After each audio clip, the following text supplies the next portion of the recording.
saya Dina Joyciani Syahjuri, NIM 21050408, Prodi PPKN semester 3. Kali ini saya akan presentasikan tentang lembaga-lembaga negara. Pengertian lembaga negara. Di perpustakaan Inggris, sebutan lembaga negara menggunakan istilah political institution, sedangkan dalam perpustakaan Belanda dikenal dengan istilah stat organen. Sementara itu, bahasa Indonesia menggunakan istilah lembaga negara, badan negara atau organ. Dalam kamus besar bahasa Indonesia, kata lembaga antara lain diartikan sebagai asal mula atau bakal atau organisasi yang bertujuan melakukan penyelidikan keilmuan atau melakukan suatu usaha atau pola perilaku yang mapan, yang terdiri atas interaksi sosial yang berstruktur dalam suatu keberangkat nilai yang relevan. Sedangkan negara adalah organisasi dalam suatu wilayah yang mempunyai kekuasaan tertinggi yang sah dan ditaati oleh rakyat. Menurut Jimmy Aski, secara sederhana, istilah lembaga negara dapat dibedakan dari perkataan lembaga swasta dan lembaga swadaya masyarakat. Lembaga masyarakat dapat disebut sebagai lembaga negara. Lembaga negara itu dapat berada di ranah legislatif, eksekutif, ataupun yang bersifat campuran. Ada dua unsur yang saling berkaitan, yaitu organ dan fungsi. Organ adalah bentuk atau wadahnya, sedangkan fungsi adalah isinya. Menurut Montesquieu, fungsi kekuasaan terbagi atas 3 bagian, yaitu kekuasaan legislatif, yang kedua kekuasaan eksekutif, yang ketiga kekuasaan yudikatif. Organ negara dalam arti sempit adalah apabila memiliki kedudukan hukum tertentu yang ditentukan oleh undang-undang. Organ negara inilah yang disebut dengan lembaga negara, yang sering disebut dengan istilah negara pemerintahan, lembaga pemerintahan dan departemen, atau lembaga negara saja. Ada yang dibentuk oleh undang-undang, ada pula yang dibentuk mendapatkan kekuasaannya dari undang-undang, atau bahkan hanya dibentuk berdasarkan keputusan presiden. Organ negara dalam arti sempit memiliki ciri-ciri, yaitu 1. Organ negara itu dipilih atau diangkat untuk menduduki jabatan atau fungsi tertentu. Kedua, fungsi itu dijalankan sebagai profesi utama atau bahkan secara hukum bersifat eksklusif. Dan yang ketiga, karena fungsinya itu ia berhak untuk mendapatkan imbalan gaji dari negara. Dengan demikian, lembaga negara adalah sebuah badan atau organ negara yang kewenangannya serta fungsi diatur oleh peraturan perundang-undangan, baik itu diatur dalam Undang-Undang 1945, Undang-Undang atau Peraturan Presiden pengganti Undang-Undang atau Perpu, Peraturan Pemerintah atau PP, Peraturan Presiden atau Kepres, Keputusan Presiden atau Kepres, Peraturan Daerah atau Perda.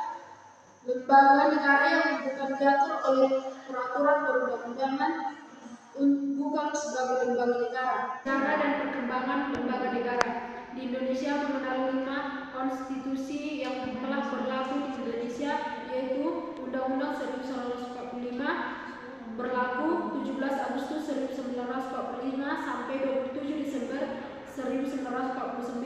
Yang kedua, Konstitusi RIS 1949 berlaku mulai dari Desember 1945 hingga Agustus 1950. Yang ketiga, Undang-Undang Dasar 1950 berlaku Agustus 1950 hingga Juli 1959. Undang-Undang Dasar 1945 berlaku kembali melalui Dekret Presiden 5 Juli hingga 21 Mei 1999. Undang-Undang Dasar 1945 hasil amandemen Undang-Undang 1945 pertama pada tanggal 19 Oktober 1949, amandemen Undang-Undang 1945 kedua pada tanggal 18 Agustus tahun 2000, amandemen Undang-Undang Dasar 1945 ketiga pada tanggal 9 November 2001, amandemen Undang-Undang 1945 keempat pada tanggal 10 Agustus 2002. Dalam Undang-Undang Dasar 1950 menyebutkan alat perlengkapan negara dalam pasal 44. Undang-Undang Dasar 1950 menyebutkan bahwa alat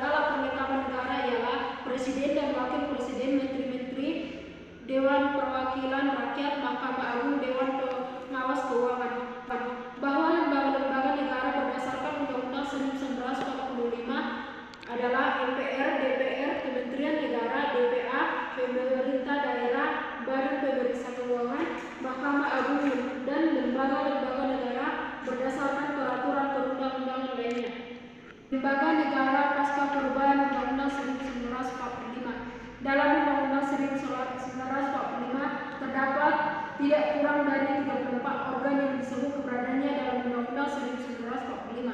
Ada yang mengatakan Undang-Undang Dasar 1945 pasca amandemen bukan mengandung sistem bikameral tetapi sistem trikameral.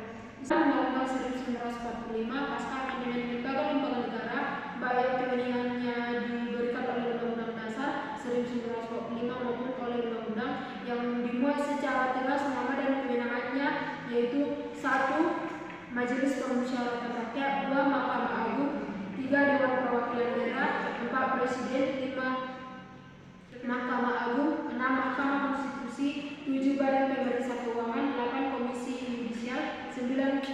Komisi Pemilihan Umum, 10. Bank Sentral, 11. Pemerintahan Daerah, 12. TNI atau Polri. Sengketa lembaga negara.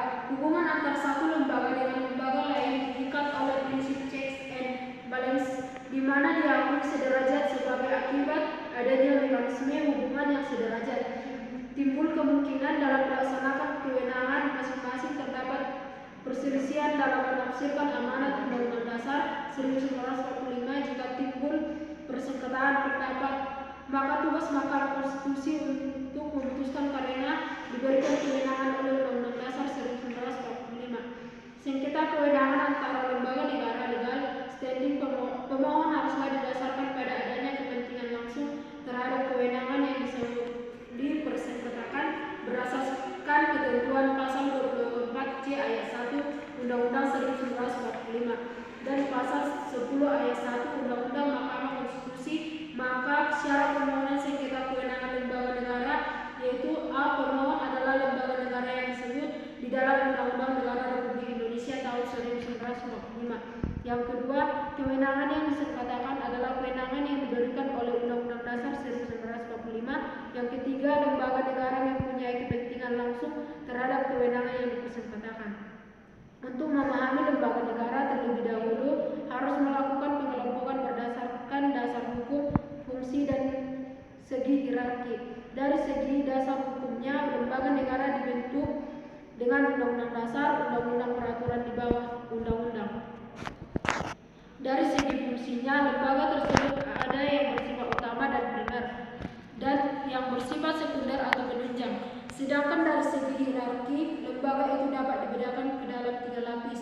Organ lapis pertama dapat disebut sebagai lembaga tinggi negara, organ lapis kedua disebut sebagai lembaga negara saja, sedangkan organ lapis ketiga merupakan lembaga daerah.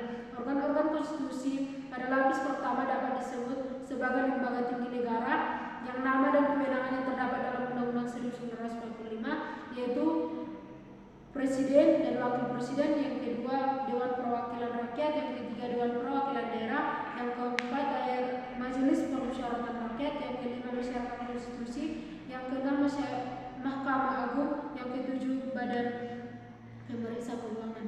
Lembaga-lembaga negara sebagai organ konstitusi lapis kedua yaitu yang pertama Menteri Negara, yang kedua Tentara Nasional Indonesia, yang ketiga Kepolisian Negara, yang keempat Komisi Yudisial, yang kelima Komisi Pemilihan Umum, dan yang keenam Bank Sentral. Kelompok ketiga adalah organ konstitusi yang termasuk kategori lembaga negara yang sumber kewenangannya berasal peraturan di bawah undang-undang.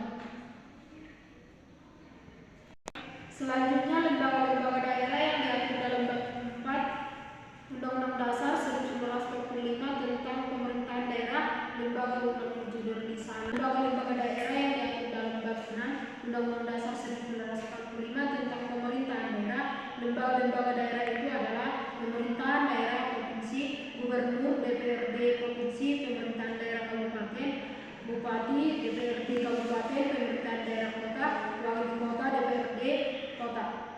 Hal itu berimplikasi pada penentuan lembaga negara mana saja yang dapat menjadi pihak di MK dalam perkara sengketa kewenangan antar lembaga negara. Berdasarkan pasal 2 ayat 1 Peraturan Mahkamah Konstitusi Nomor 8 PMK 2006 ditentukan bahwa yang dapat menjadi pemohon dan termohon di dalam sengketa kewenangan lembaga negara adalah Dewan Perwakilan Rakyat, Dewan Perwakilan Daerah, Majelis Permusyawaratan Rakyat, Presiden, Badan Pemeriksa Keuangan, Pemerintahan Daerah, atau lembaga